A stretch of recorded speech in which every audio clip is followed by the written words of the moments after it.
Welcome to the Therapist Connect podcast. Dr. Peter Blundell interviews therapists about their work and experiences within the therapist community.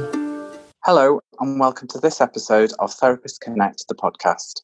My name is Dr. Peter Blundell, and today I'm interviewing Marvin Goldfried, who is a distinguished professor at Stony Brook University. He's had a very successful career. He's the co-founder of the Society for the Exploration of Psychotherapy Integration, so the founding editor of In Session, Psychotherapy in Practice, as well as being the recipient of the 2018 APA, American Psychological Foundation Lifetime Achievement Award for the application of psychology. And it's lovely to welcome him onto the podcast today. So thank you very much for doing this. I really appreciate it. So could you tell me a little bit about why you did become a therapist in the first place then? Well, my identity is that of a therapist, but it's also that of a researcher, a mentor, and a teacher. So it's multifaceted.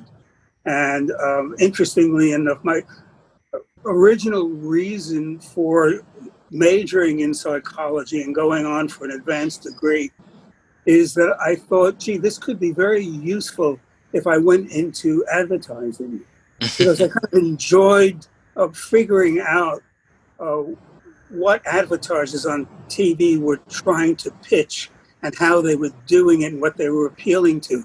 And I figured, gee, I think I could do that. So I went to graduate school for that, and then kind of got sidetracked with my degree and my research and my therapy. So I've gotten sidetracked for about 60 years. And now I'm tweeting because I want to market a certain set of ideas. So this is, it's been a little bit delayed, but I finally reached my goal. You finally returned to the marketing that you were interested in. Exactly. Fantastic. And you have had a very long and distinguished career, and you set up the clinical psychology program, didn't you, at Stony Brook University in the 60s? So what was it like starting that? It's like a professional being in a candy store of professional goodies. We were in our late 20s and 30s. And the state of New York wanted to set up a system of higher education, pretty much mirroring what was in California. So they wanted Stony Brook to be the Berkeley campus of the East, or a comparable one. And so they hired a bunch of us young guys who were very, very idealistic and essentially said, why don't you set up something that's a good clinical program? And we worked very hard, and it was a very heady type thing, because while what we lacked in enthusiasm, in experience, we made up for it in enthusiasm and in ideals. And back in the 60s, it was very easy to take these ideals and put them into practice. So we set up a program where part of the faculty teaching involved clinical supervision and clinical interaction, because we wanted to really bring to life the scientist-practitioner model. Fantastic. We've maintained that for over 50 years. Yeah. To this very day. Absolutely, and it's still going strong now, and I think that's absolutely fantastic. And that kind of brings us a little bit actually to the next point. You're the co-founder of the Society for the Exploration of Psychotherapy Integration. Could you just tell us a little bit about that? Yes. The history of this, which is interesting, but I'll be very, very brief. When I was in graduate school, there wasn't anything called behavior therapy. This was in the 50s. So I read a lot of psychoanalytics. That was basically it. Traditional neo-psychoanalytic. And then when I came to Stony Brook and started teaching behavior therapy, we were visited by the American Psychological Association and said, you can't just teach behavior therapy. You must teach other forms of therapy as well. Otherwise, we will not accredit your program. So I went back to my readings and notes from graduate school, looking at it with some experience and a different vantage point, and realized, gee, there are some similarities here. The language is very, very different, but there are some similarities. And it's a shame that we all are trying to do the same thing, to develop intervention procedures that will help people, and yet we're not benefiting from the other person's perspective. And that's what got me into setting up, co-founding the Society for the Exploration of Psychotherapy Integration with Paul Wachtel and then a bunch of other people. And the idea was to lower the barriers across different theoretical orientations and get people to talk to each other. And also the secondary goal, which was to close the gap between research and practice. And so that's the history of CEPI, which continues to exist to this day. It's very, very international.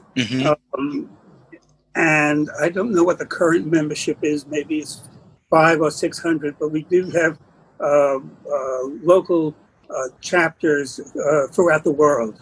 And these are groups that meet locally, and then once a year we have conferences, we have a website, we have a newsletter, we have a journal. So there is this ongoing communication and a listserv. Yeah. Fantastic. And so if somebody was interested in kind of joining or whatever, they'd be able to kind of log onto the website and go and have a look at some of those local groups. It's cepiweb.org. Now, the other thing that I was reading about, which you set up as well, was was a firm which you set up in 2000. Could you tell the listeners a little bit about that? What brought you to set that up and what impact that's had? Well, the origin goes back, let's see. My son, who's happily married with a lovely guy that we love, is now, he's got a birthday coming up next week. So let's see, I have to do some calculation. He's in his late 40s, basically. When he was about 7, we kind of suspected that he was gay. Because there had been longitudinal research on gay men and the kinds of activities that they did when they were kids. And it looked pretty certain. So we figured we would wait and try to make the atmosphere at home as gay affirmative as possible. And then so we made sure that when he went away to college, he went to a gay affirmative school, which I think helped him to finally come out to us after a long waiting period. And a turning point for me was when my wife and I were watching the Gay Pride Parade in New York City. And we saw this organization, PFLAG, Parents, Friends, and Families of Lesbians and Gays. And we said, let's march with them and give them our support. It was very, very naive of us because they didn't need our support. As we marched through the parade, the onlookers cheered. And there were banners saying, "You'll always have a home at PFLAG, and we love our LGBT family," and all of that. And the energy and the desires, a lot of it, unfulfilled desire on the part of the onlookers, gave me a sense that I should probably do something about that. Yeah. And I didn't quite know, and it took a while before I figured out. I mean, I started doing things like handing out badges at gay events, which after about 2 hours, I had the sense I was being underemployed, that anybody could do this. So I decided I really need to do something professional. And so I wrote an article in the American Psychologist saying that the field of psychology has ghettoized LGBT research, and that it's very, very relevant to just knowing about people and how people change in general, and that not taking into account sexual orientation in research is bad science, because conclusions are being drawn about gender when it may not be gender. So spousal abuse, some people have said it's a feminist issue. Well, when two women or two men abuse each other, it's no longer a feminist issue. So the conclusion came from an inadequate approach. So I developed this website and this organization, and I post things periodically. I have a feeling it's now obsolete because there's just so much more acceptance, and the notion that was the premise for this was that there was research to indicate that if you knew somebody who was a sexual minority, you had more favorable attitudes for that. So, which meant that the sexual minority had to come out. However, that's short-sighted because you can get more people to know who was the sexual minority if the family also came out as well and was open about that. As a matter of fact, there are more of us than there are of them because we've got two parents, we've got siblings, aunts, uncles, grandparents, cousins. So the goal of the firm was not only to provide information to family members, but also to encourage them to come out in support of their sexual minority. Yeah. And I think that's just absolutely fantastic reading about it. And I think in the times when obviously it is more accepting now, but there is still things like gay conversion therapy, which is out there and kind of people are kind of pushing forward. So I think the message that it provides is still very, very important in this day and age. Yes, definitely. Yeah.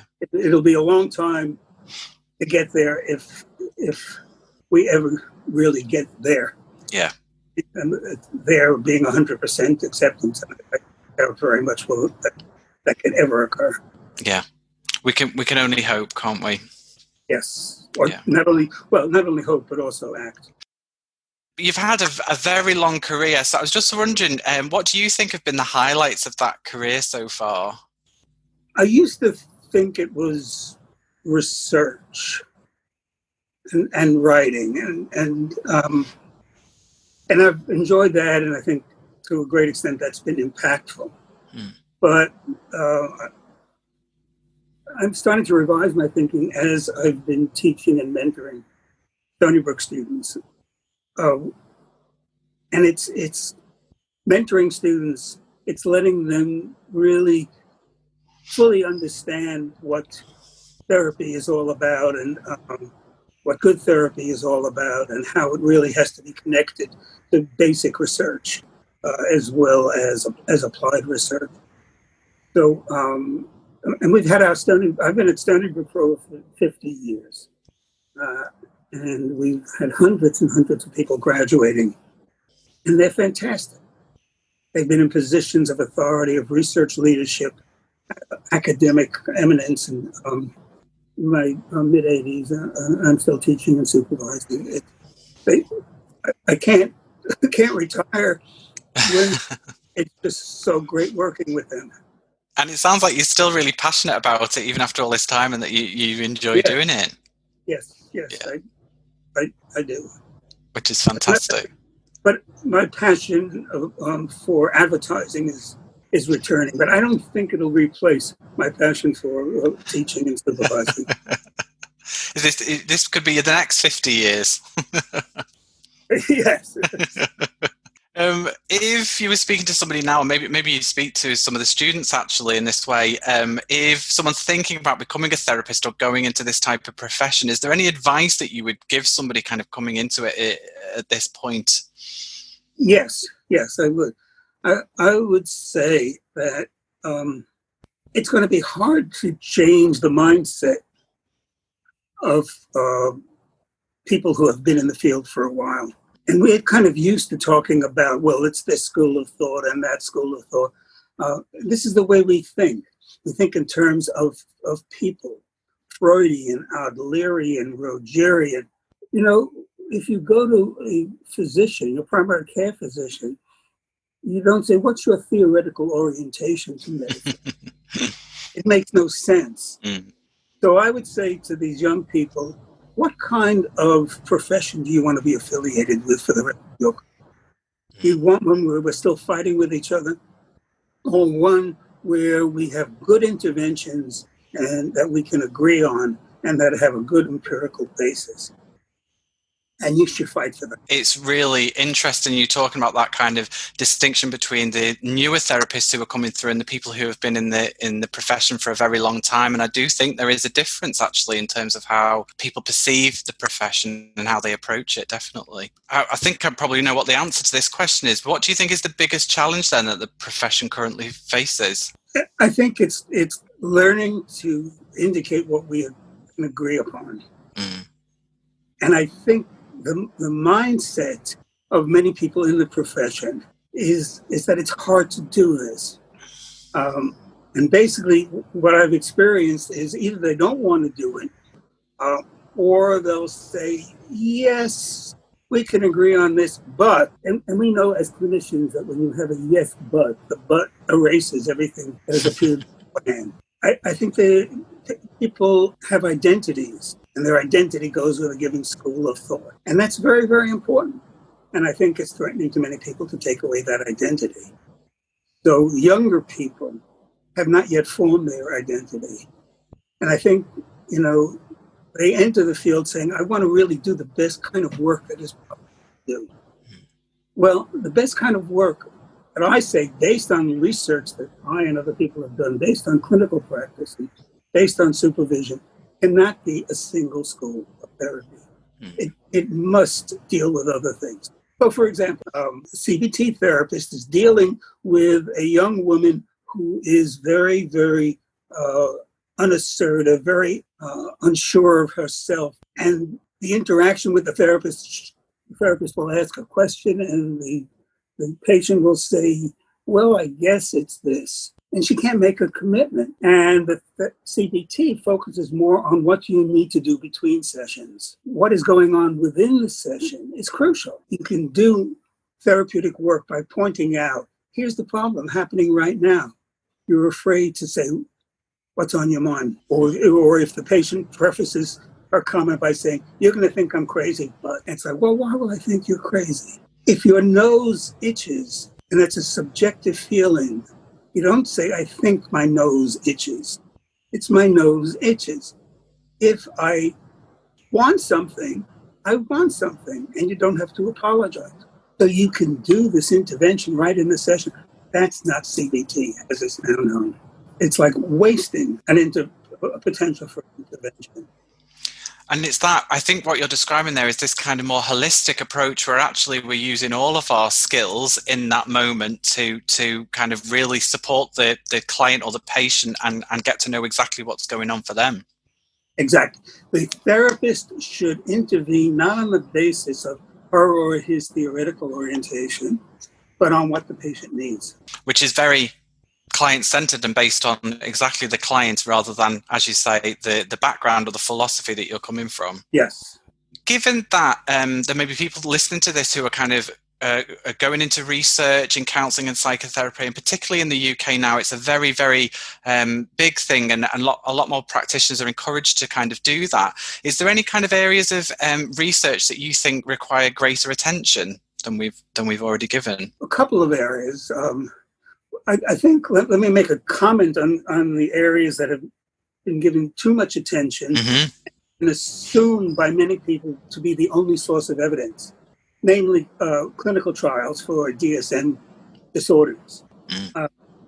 It's a very, very specific and, in a sense, contrived use of a heterogeneous intervention, not tailored to the particular person, but is tailored to a DSM disorder, which is in itself heterogeneous and has nothing to say very much about etiology. So I think a lot of that research has been oversold, and what's been short-shrifted is process research as it relates to outcome. So the question of the process researcher is, what did the therapist do to make an impact in this session?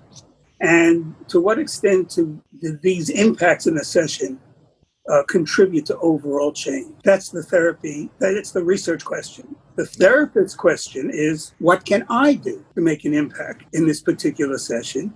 And how will this impact contribute to the long-term effectiveness of my intervention? So the research question by the process researcher is the question that clinicians need to know about. And I think, we need more of that. We also need to know more basic research. And I think this was the thing that got me very excited about behavior therapy, in that it presented a whole new approach to developing therapy. The psychoanalytic approach, and I'm not faulting it for this, was based on clinical observation, trial and error, because there wasn't a basic research on human functioning. We have basic research on how people behave, how people think, how people feel. Clinicians need to know this. Physicians need to know more than what the Merck manual. It's a maybe several inch manual that the drug company puts out, and a summary of what can be done. But a lot of people are learning to do therapy by manuals. I would not go to a primary care physician whose only knowledge of medicine came from the manual. I would want this person to know about biology, chemistry, anatomy, and know about how the body works, as well as know what interventions will work. So I do think that basic research is very, very important, and it is underused to a great extent. And that almost goes back to the point you were making before, which is this idea of a holistic understanding of the person. Yes. Yeah. One of the main things that kind of has come out of this idea of Therapists Connect, which is kind of why I'm speaking to you now, is this idea of therapists not feeling very connected to the wider therapeutic community. So I just wondered how you saw it from your perspective, and whether there's anything that you thought we could be doing to actually connect therapists together and make more of a community for therapists. It's kind of obvious that if we're going to connect with therapists of other orientations, a lot of that connection is going to involve verbal interaction. If we don't speak the same language, there is absolutely no way we're going to get that interaction. So we have a concept that I think is key to a lot of therapy. It's not the only concept, but it's key to the change process. And that involves helping the patient to step back and, with the therapist's help, to kind of observe their behavior, their thinking, their feeling. And this observation, and then having them do that as a stepping stone to change, to become aware of why they're behaving the way they are. People have spoken about the change process in skill learning and as having 4 phases. And these phases, I think, also have to do with therapeutic change. The first phase is a person is not functioning well, doesn't know what to do, is not effective, is not competent, but doesn't know why. So that is a phase of unconscious incompetence. Therapy, they need to know why their life is not working, based on past history, based on constitutional inheritance, based on all kinds of other things. So now they move to the next phase of conscious incompetence, where they know what is wrong and perhaps where it's come from. And the phase after that is to start making changes, to consciously make changes to be more effective, which is conscious competence. And that the more you do this over time, and if you're really fortunate, and it depends on how long the problem has existed and any other limitations, the goal is to eventually have the person function in a competent way more automatically as unconscious competence. So going from unconscious incompetence to conscious incompetence to conscious competence and then unconscious incompetence, I think exists in all forms of therapy. The phase of going from unconscious incompetence to conscious incompetence means they have to step back with the therapist and do some self-examination. Freud said the observing ego forms an alliance with the analyst to observe the neurotic aspects of the person's functioning. Contemporary analysts call it reflective functioning. Cognitive therapists call it decentering. Researchers call it metacognition. We can call it dynamic. We can talk about it as case formulation. We're all talking about pretty much the same thing. But if we don't know the terms that the other person is using, there's no communication. So we need a common language. The common language is also important, not only for communication, but for retrieval of information from the literature.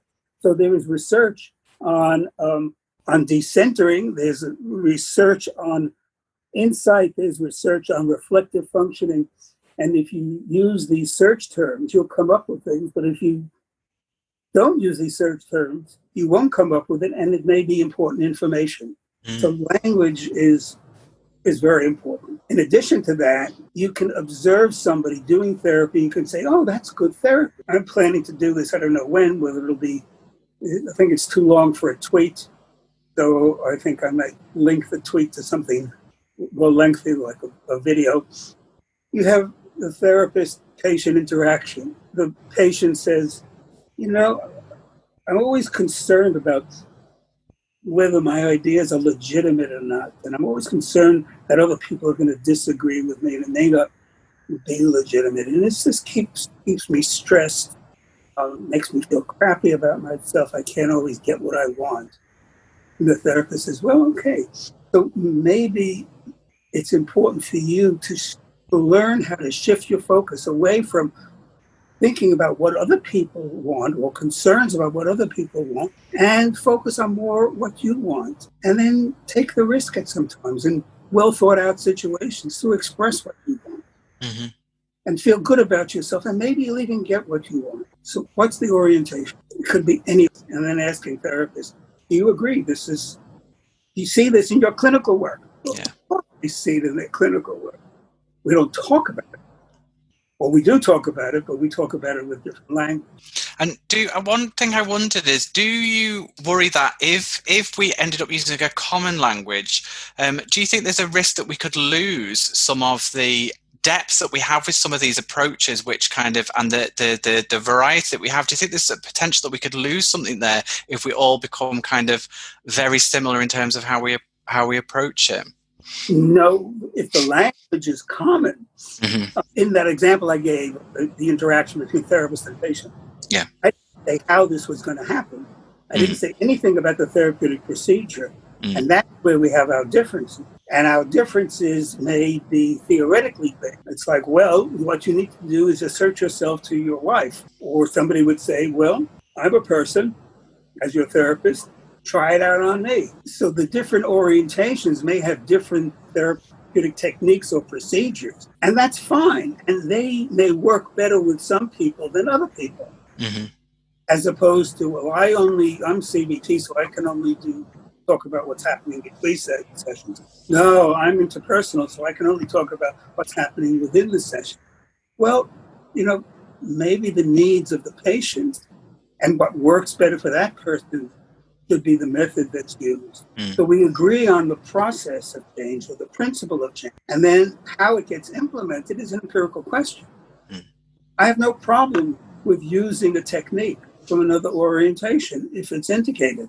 It should be the client that dictates what the therapist does rather than, or the theorist. Once the pandemic is over, there are going to be lots of psychological issues. And people are going to be turning to therapists. For the therapist to say, well, according to my approach, and then somebody saying, well, according to my approach, or I'm an Adlerian, and I thought Adler had all, he said it all, and someone will say, no, but Jung was this, and no, but ACT, no, but DBT, no, but CT, no, but this, and it's embarrassing. But we need more of an allegiance to our clients than to our orientation. And do you feel that is happening? Do you feel like that is starting to happen? Not quite, but it requires somebody who knows something about the field, who has experience, and is adept at advertising. So this is my challenge. In my later years, my post-career, or maybe it's ancillary, it's dissemination of information. Hopefully, what I have to say will make some impact on some people. And the issue is not will therapists ever agree, but rather when will. It's not if, but when. I firmly believe that. I don't know if it's happening. It's hard to know if it's happening. And I think that might go back to the original point about this idea of connection, because actually sometimes we're quite disconnected as a profession, and sometimes trying to pick up on is there a movement, is there a change, is there a collective union of voices, is sometimes quite hard to establish, isn't it? Because we can be in our own kind of bubbles, and so it's hard to understand that. Yes, and maybe we don't know what the aftermath of the pandemic will be. Most probably, it'll just be easy to talk to somebody in another country very easily, as we are doing. I mean, it was required an email, and I clicked on a link, and there it was. So the vehicle for doing this is here, and it will stay, and hopefully we'll use. Well, at least I will, as much as I can, continue to try to use it for the purpose of marketing my idea. Yeah. That the infant science that's over 100 years old needs to grow up. And I think you've done a really good job of kind of explaining that point of view. And I think in terms of marketing, I mean, we'll put this out on a podcast so people can listen to it and really get an understanding of it. But I think also to acknowledge that you are on Twitter as well, so people can follow you and see more of these viewpoints on there as well. So it's Goldfried Marvin is my Twitter name, and plug to my 2019 American Psychologist article. I think we're at a turning point where everyone is looking toward the field of psychotherapy. And if we can't speak with one voice now, when will we be able to do it after all these years? That's fantastic, Peter. Brilliant. That was all my questions. So I just want to say thank you very much, because I really appreciate your time, because I know you're a busy man, but I found that very interesting. So thank you. Okay, and thank you for your interest.